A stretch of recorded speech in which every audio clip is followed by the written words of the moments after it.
Imagine if your grandma suddenly discovered punk rock and decided to dye her hair purple and start a mosh pit at a bingo hall. That's basically what James Gunn did with the third installment of the Guardians of the Galaxy. But don't you worry, they haven't lost any of their charm or their love for saving the galaxy. They just added a few more swear words and questionable haircuts into the mix.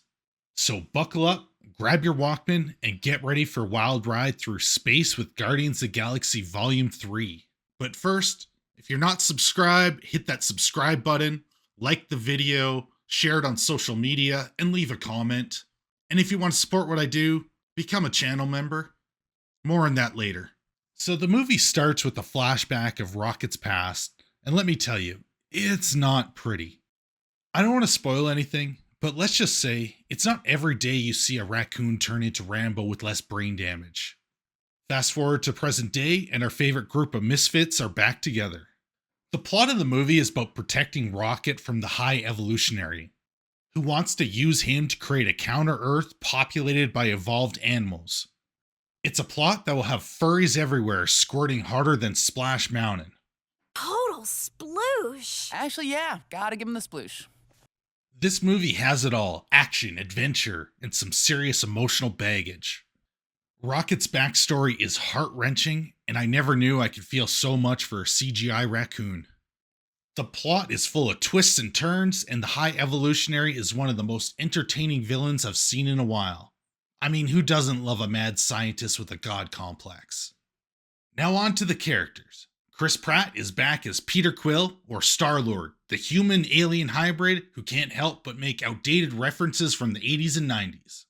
Chris Pratt is charming as ever, but every time I see him, I just can't help but think he's got a face that screams, "I'll steal your girlfriend and your heart medication."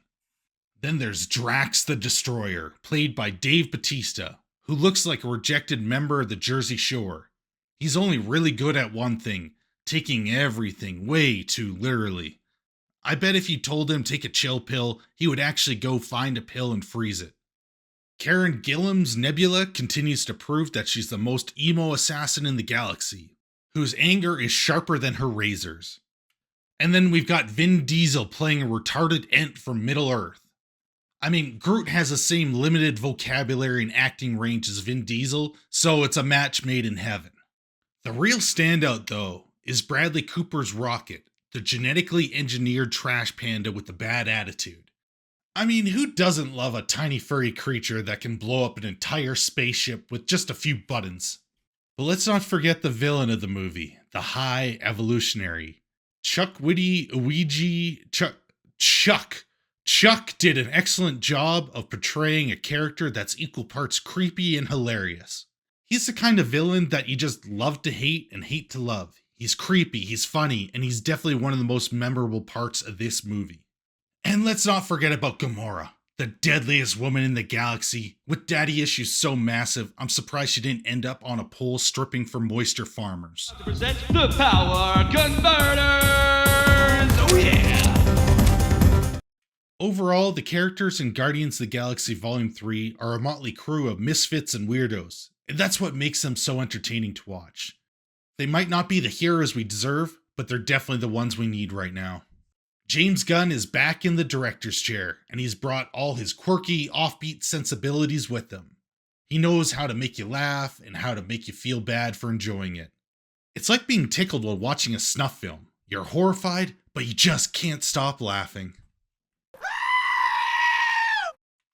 I don't know how he does it, but he managed to make the High Evolutionary's obsession with Rocket feel like a passionate love affair that could only be resolved with a good old-fashioned fistfight. Ah, romance. The tension between them was so palpable that I was on the edge of my seat, just waiting for them to lock lips. I won't spoil it, but let's just say that the climax of their relationship was explosive. It's amazing how Gunn can create a movie that feels like a comic book come to life, but still manages to give the characters depth and complexity. Even the secondary characters had their moments to shine, and that's no small feat with a movie that has this many A-listers. The visual style is unique and vibrant, and the action scenes are incredibly well choreographed. But let's talk about the humor.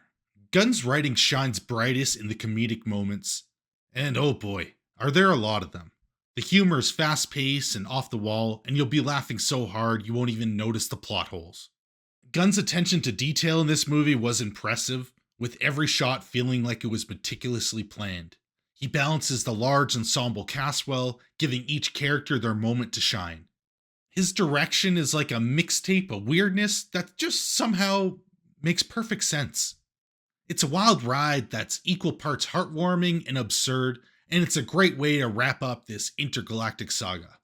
The writing in the movie is sharp and witty, with each joke landing almost perfectly. There are some flops, but that happens. The plot twists are surprising, but never feel contrived, and the emotional beats hit you right in the feels. And the way they handled Rocket's backstory is both heartbreaking and satisfying.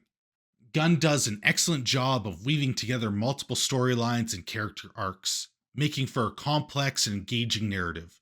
The characters are given plenty of chances to shine, and each of them has their own unique voice and personality that comes through in their dialogue. Gunn strikes a great balance between humor and drama, and he knows when to let the jokes take a back seat to the emotional beats of the story. The cinematography and special effects in Guardians of the Galaxy Volume 3 were a visual spectacle from start to finish.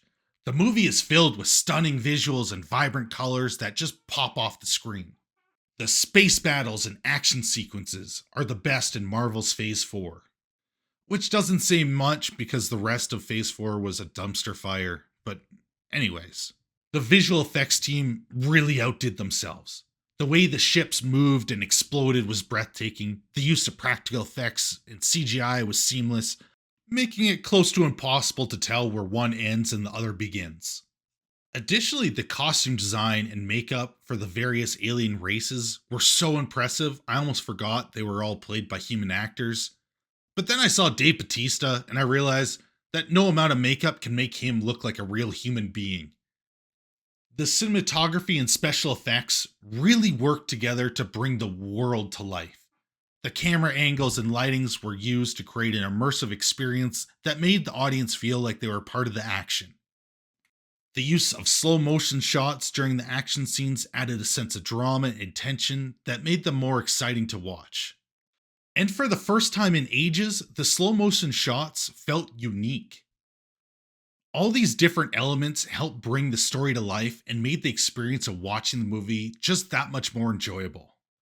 Guardians of the Galaxy Volume 3 is a wild ride of emotions and actions, with just some of the best performances I've seen in a Marvel movie in a very long time. It was a great way to end this trilogy. I give Guardians of the Galaxy Volume 3 an Infinity Stone Cold Stunner. On to the stunner! So, if you're a fan of raccoons, machine guns, and revenge, then Guardians of the Galaxy Volume 3 is a movie for you. And even if you're not, it's still one of the best superhero movies out there. Which isn't saying very much since Phase 4 was pure, utter trash. With that being said, this movie was a blast, and it stands above the rest. Make sure you smash the like button, leave a comment, and share the link on social media. It helps let YouTube know my video is worth watching and will send out notifications. It really helps the channel. Now, if you like what I do and want to support my channel, consider becoming a channel member. You'll gain access to exclusive content like member live streams and have your name listed at the end of my videos. Young people from all over the globe are joining up to fight for the future. I'm doing my part. I appreciate every single one of my supporters, way more than you know. They're doing their part. Are you?